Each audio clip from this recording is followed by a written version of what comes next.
Morning everybody. इस video में हम क्रांतिक कोण एवं पूर्ण आंतरिक परावर्तन के बारे में अध्ययन करेंगे। तो आइए पहले हम देखते हैं क्रांतिक कोण। क्रांतिक कोण किसे कहते हैं? तो हमें ये मालूम ही है कि प्रकाश की किरण जब सघन माध्यम से विरल माध्यम में प्रवेश करती है तो अभिलंब से दूर हट जाती है, अर्थात अपवर्तन कोण जिसे हम R से प्रदर्शित करते हैं, अपवर्तन कोण का मान आपतन कोण I से बड़ा होता है।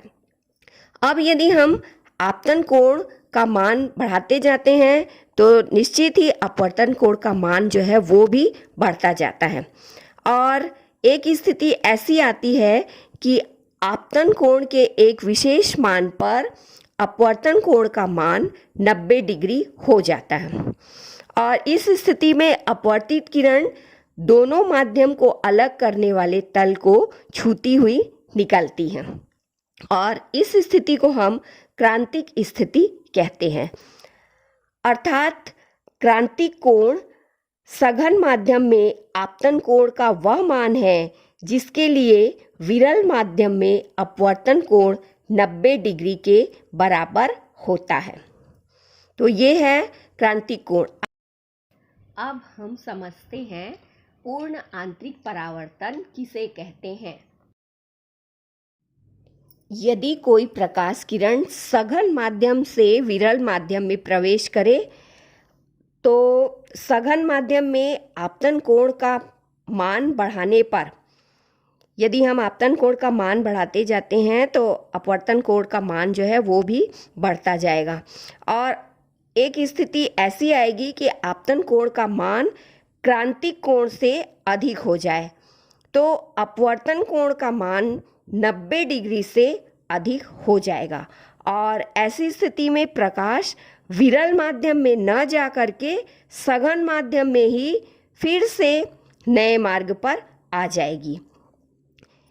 तो ये जो स्थिति है ये पूर्ण आंतरिक परावर्तन की घटना होती है। अर्थात पूर्ण आंतरिक परावर्तन जो है वो अपवर्तन नहीं बल्कि परावर्तन की घटना है। तो पूर्ण आंतरिक परावर्तन की परिभाषा क्या होगी?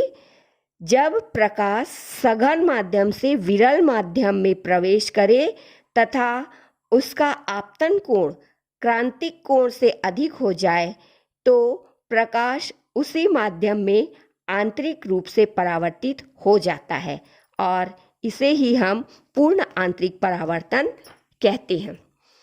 पूर्ण आंतरिक परावर्तन के दो नियम हैं या दो शर्तें हैं। पहली शर्त है कि प्रकाश सघन माध्यम से विरल माध्यम में प्रवेश करे और दूसरी शर्त है आपतन कोण क्रांतिक कोण से अधिक हो। तो जब ये दोनों शर्तें होंगी पूरी होंगी तभी पूर्ण आंतरिक परावर्तन की घटना जो है वो होती है। पूर्ण आंतरिक परावर्तन की घटना को हम गर्मी के दिनों में कई जगह पर देख सकते हैं।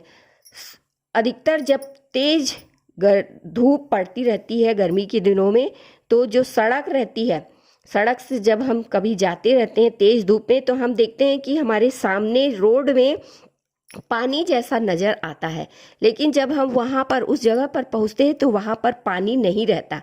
तो ये जो है ये पूर्ण आंतरिक परावर्तन के कारण हमें पानी जो है वो नज़र आया।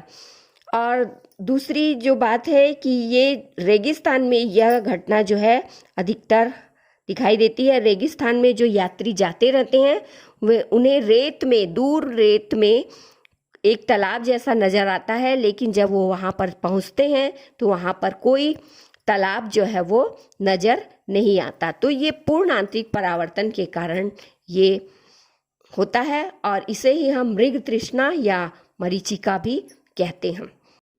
आइए एक और महत्वपूर्ण सिद्धांत उत्क्रमणीयता का सिद्धांत, इसे भी हम समझ लेते हैं।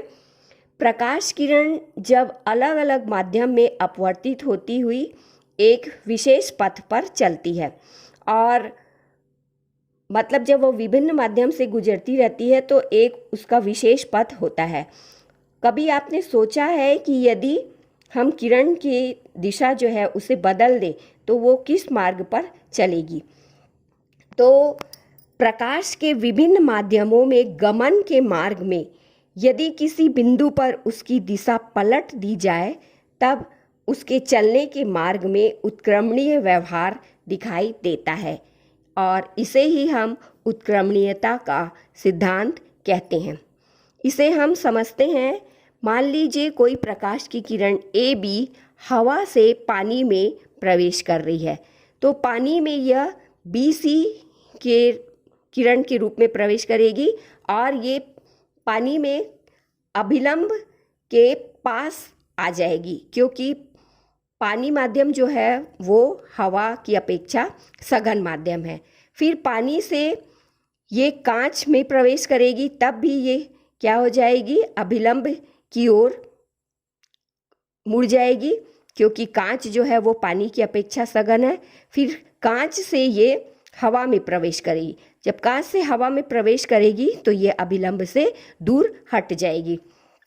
और चूंकि हवा जो है वो विरल माध्यम है, इस तरह से इसका पथ जो होगा वो होगा वायु, जल, कांच एवं वायु, अर्थात A B C D E. और फिर यदि हम इसकी दिशा जो है वो बदल दें तो हम देखेंगे कि इसका क्रम हो जाएगा वायु, कांच, जल, वायु, और प्रकाश किरण का मार्ग होगा ई डी सी बी ए। तो ये है उत्क्रमणीयता का सिद्धांत। ये सिद्धांत भी महत्वपूर्ण है, इसे आप अवश्य देखें। Thank you.